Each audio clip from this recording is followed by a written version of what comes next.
ध्यान दीजिए भैया, अब हम लोग क्वेश्चन नंबर 2 स्टार्ट कर रहे हैं, ठीक है ना। क्वेश्चन नंबर 2 लिखा है, जरा एक घन का आयतन जो कि 8 सेमी क्यूब प्रति सेकंड की दर से बढ़ रहा है, पृष्ठ क्षेत्रफल की दर किस दर से बढ़ेगा पूछ रहा है, या पृष्ठ क्षेत्रफल किस दर से बढ़ रहा है जबकि किनारे की लंबाई 12 सेंटीमीटर। ध्यान से हमारी बात समझिए, जो हमें वैल्यू दी जा रही, सबसे पहले उस चीज को पकड़ने का प्रयास करो। ए वाले का है, आप ध्यान पूर्वक सुनिए। सबसे पहले प्रश्नों में दिया क्या जानते हो?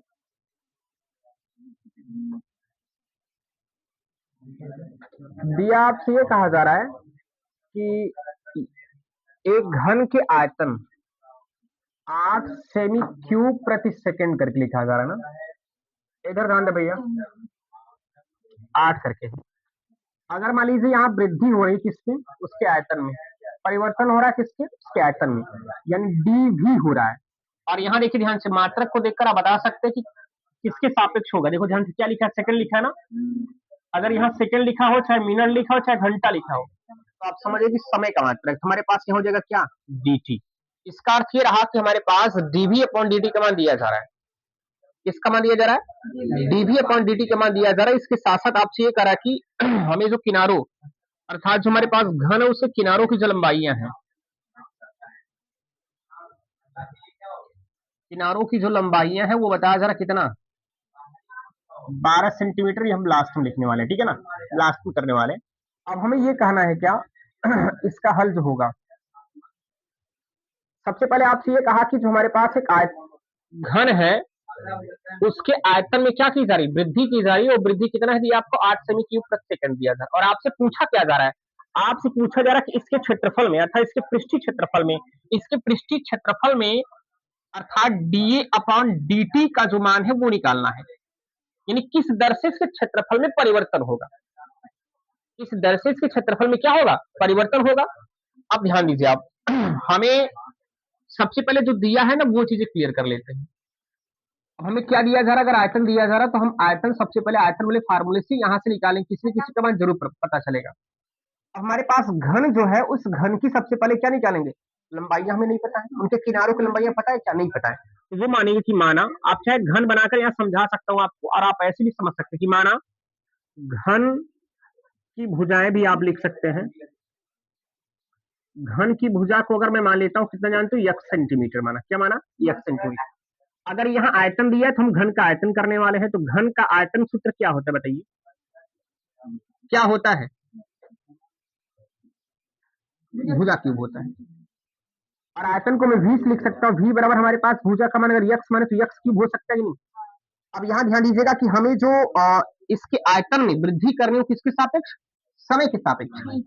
तो समय मतलब t, हम लिख सकते हैं t के सापेक्ष अवकलन करने पर,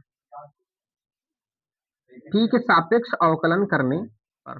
और वो चीज हम कैसे पता कर पाएंगे किसके सापेक्ष करना होगा, तो मैंने देखा ना भैया, यहाँ दिया जा रहा है dv अपॉन dt, t के सापेक्ष किया ना, हम भी यहाँ t के सापेक्ष कर देंगे। अब देखो क्या मिला हमें, यहाँ मिला हमारे पास v इक्वल टू, मैंने कहा x क्यूब लिखा, जब t के सापेक्ष करेंगे तो हमारे पास होगा क्या, dv अपॉन क्या बन जाएगा, dt। और यहाँ बन जाएगा dv अपॉन क्या, dt। dv करें, d अपॉन dt मिल जाएगा, और x क्यूब हमारे पास राशि बन पा रही। अब मैंने dv अपॉन dt का मान यहाँ से पहले से प्राप्त कर लिया है, कितना दिया है, 8। 8 लिख जाएंगे, बराबर कर लीजिए। अब यहाँ x क्यूब अगर मैं डिफरेंशिएशन करना चाहूंगा भी t के सापेक्ष मिलेगा क्या, 3x स्क्वायर, और जिसे आपने x मानकर किया उसका पूरा t के सापेक्ष करेंगे तो मिलेगा क्या, dx अपॉन dt मिल जाएगा। यहां से मैं dx अपॉन dt का मान निकाल सकता हूं, तो हमारे पास मिल जाएगा 8/3x स्क्वायर बराबर आपका dx अपॉन क्या मिला, dt। इनको मान लेते समीकरण नंबर क्या, 1। या फंक्शन जो हमारे पास है इसको आप 1 मान लीजिएगा और इनको आप 2 मान लीजिए।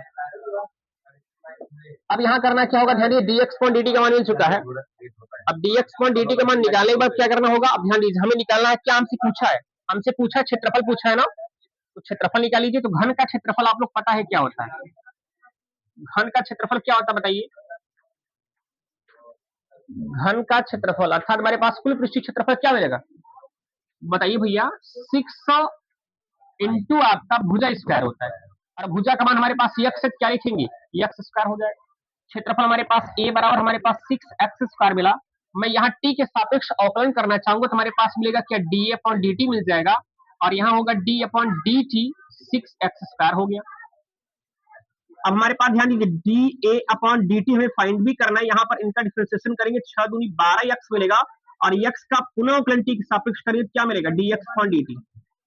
अब देखो D x upon D T का मान आप निकाल चुके हैं क्या, निकाल चुके हैं ना, तो लिखेंगे D x upon D T हमारे पास मान लीजिए कुछ समीकरण नंबर क्या मान रहे थे 3, तो लिखेंगे D x upon D T का मान समीकरण 2 में रखने पर, और सॉरी 2 में नहीं 3 में रखने पर, समीकरण किस में रखने वाले हैं, 3 में रखने वाले हैं।